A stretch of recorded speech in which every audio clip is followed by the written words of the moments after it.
What's up, ballers? Jacob here with AllDriveNoDrop, talking about the Paddletek TKO series. We have the CX and the C versions today. We're just talking about the elongated ones in this one. So we have 4, and then each of those C and CXs come in 12.7 and 14.3 for the thicknesses. Paddletek is kind enough to be doing a giveaway with me. The winner gets to pick one of the 4 that I'm talking about today. Stick around to the end of the video to find out the details on that. These are 230, go down to 207 if you use my discount code AllDriveNoDrop, or check out the link in the description. But anyway, these are some of the most powerful and poppy paddles on the market, and they're very close to the Gen 3s. They're not at that level, but honestly, with the control that these get compared to those, in my opinion, very close. And in my play testing, I had a lot better time with these. It was better for me having a little bit more control than having that even more power and pop. I got just as much pop on these and just a little bit less power, so I enjoyed them. One more difference between the C and the CX. The CX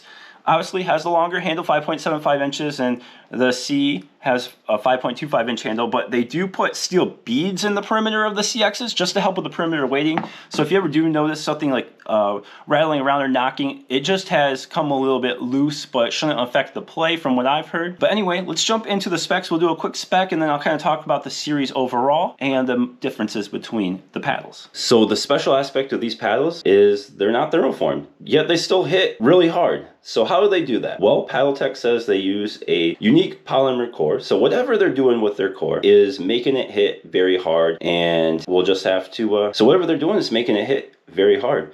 So all these paddles are elongated. The main difference between the TKO-Cs and the CXs is the CXs have a longer handle at 5.75 inches. This one on the screen, we have the C model in the 14.3, and that came in at 7.9 ounces with a 5.25 inch handle, a grip circumference of 4.25, and a swing weight of 115 with a twist weight of 6.52. And then we'll move on to the series as a whole. Just to break out the swing weights and the twist weights, you can see on screen. And then a cool thing they do is they offer different grip circumference options. For the C models, you can get it in a 4.0 or 4.25 inch grip circumference, and then the CX models you can get it at 4.125 or 4.375. And you can check out the rest of the specs on their website. There's just too many specs to put on the screen. And now we will jump into my gameplay thoughts and get to what really matters. So let's just talk about the series kind of as a whole, because they're all very poppy. They all have a lot of power, and then I'll throw on the screen later the differences between all 4, but all of them have a lot of power, a lot of pop, great spin.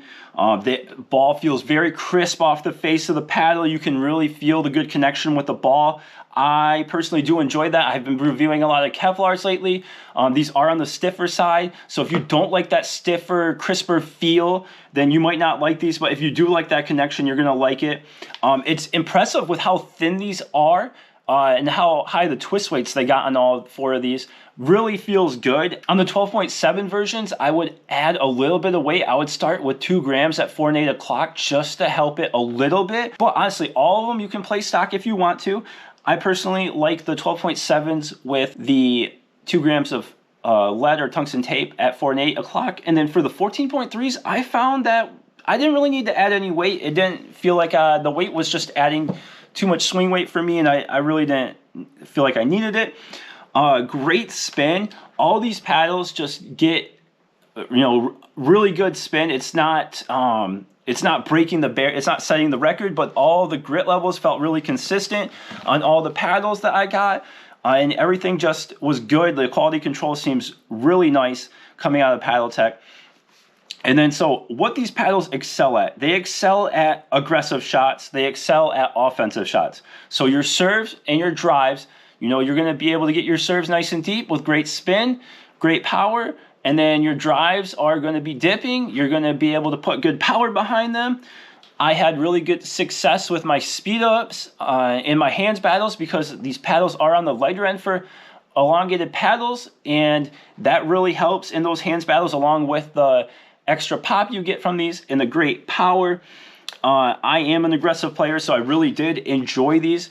And then for drops, I've let people test these out. Some people are struggling with their drops.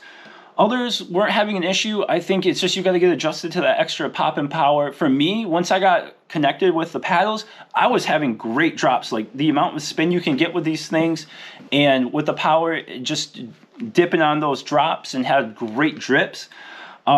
And then resets and blocks are going to be the hardest aspect of these paddles. So you're going to have to keep that in mind if you do struggle with your resets and blocks, because the sweet spots on these paddles the sweet spots are a little smaller than Gen 2 thermoform unibody paddles with perimeter edge foam. So keep that in mind if that is going to affect you. But I'm okay sacrificing that sweet spot for the consistency of the power and the pop these paddles provide. And the good thing about when you do have a poppy paddle is it can do some of the work for you. The problem is on some of those softer touch shots at the kitchen, it's going to be a little harder. You're going to pop a little bit of stuff up at the beginning until you get adjusted to it. But if you can rein that in, these paddles are very effective for the aggressive shots that they do. Now, the TKO-Cs are the ones with the shorter handles. At 5.3 inches, I had enough room to put 2 hands on each of the paddles for my two-handed backhand. I felt fine. I really enjoyed it. Having, I think, this is 5.25, 5.3. That's kind of the limit for me for two-handed backhands, but honestly, it felt comfortable. These grips are also really solid. They have the perforated grips, which are some of my favorite grips. So you don't even need to put an overgrip on, in my opinion. I'm hoping that they last a while because I love the perforated grips. So those C's really are going to be great for a lot of people. I think most people can get 2 hands on there no problem. And since they come in at lower swing weights, I think you'll be pretty happy. But the CXs come at higher twist weights, and they do come at higher swing weights as well, because I wish they put the steel beads in the C's as well, because it really does help with the twist weights. And it does feel really nice having that longer handle as well. I mean, just because I can put 2 hands on the C models doesn't mean that having more room does help me rip the ball better with the two-handed backhand. So it's great that they have all these different options, because the thinner core models, the 12.7s, they are poppier, and then the 14.3s have more power. So it just depends what configuration you want. You want more pop, you want more control with the more power and the 14.3s. What I personally recommend is if you like 16 millimeters, you get the 14.3. If you like 14 or 13 millimeters, then you get the 12.7, and you should be happy. So that's my breakdown of those paddles and how they play. I covered everything that I wanted to say, and we'll jump into the quick stats comparison so you can see the differences between the 4. The highest pop we got was the TKO-C 12.7, which topped it at 37.4, which is also setting a new record for poppiest paddles, beating the Pro Kinetic Black Ace for my testing. And then we have the TKO-CX 14.3, which topped the charts for the power. But as you can see, all these paddles have a lot of power, a lot of pop. It just depends, which aspects you want to trade. And then all of them got pretty good spin. I don't think you'll feel like these paddles lack spin. I was getting great spin, and the great thing is all of them had consistent roughnesses when I first got them. So it should just stay consistent with what they have. So do I recommend any of the paddles from the TKO lineup? Yes. So they're $230, go down to $207 if you use my discount. Check out the link in the description. But anyway, $207, cheaper than the gearboxes, cheaper than the Joolas. Those are, what, $275, $280. Not as much power. I think the pop is going to be better, if not the same, for a lot of people. For me, I was getting better with the 12.7C. But look, these things are very powerful. They're powerful paddles. If you have trouble with your control game, you're not going to want these. But if you're looking for that power pop combo and you want the elongated, they do have this standard shape in the NLE version. I've tried that briefly, but the 5-inch handle is really hard for me, so it's not my preference. But if you're looking for that super ultra low swing weight with amazing pop, I'm sure that probably gets the most pop out of the bunch with how low the swing weight and how poppy the series is.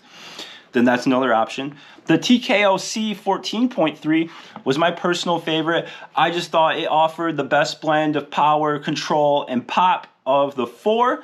But then if you want any of the other ones for the, even more pop with the 12.7s, or you want the extra handle length, those perform very well as well. I think the 14.3 TKO-C X will probably be like the least popular just because of the higher swing weight, but honestly, it has the best plow through, most power. So if you're looking for that top end power of the series, then that's going to be the one for you. So we shouldn't have any of the issues that we've been having with the Gen 3, like the core crushing. We shouldn't have any delamination. So a lot of the quality control issues that people are worried about in the Gen 3 paddles, we shouldn't be having with these Paddleteks, which is great, and they offer a great warranty. Which you can take advantage of as well. And for me, Paddletek is a Michigan company, so it's awesome. I finally get to review Paddleteks and give a review to a company in my own state. I love doing that. So I recommend these. And then if you want to enter the giveaway, follow the instructions on the screen. Please drop your comments. I want to know what's going on with you guys. How are you feeling? How's your game going? Which paddles are you playing with? Are you interested in these Paddleteks? Are you thinking about getting one? Are you still going to keep your Joolas and gearboxes, or would you prefer something on the softer side? And that's all I have for you today. Got more stuff coming up, so make sure you destroy that subscribe button and go play some pickleball.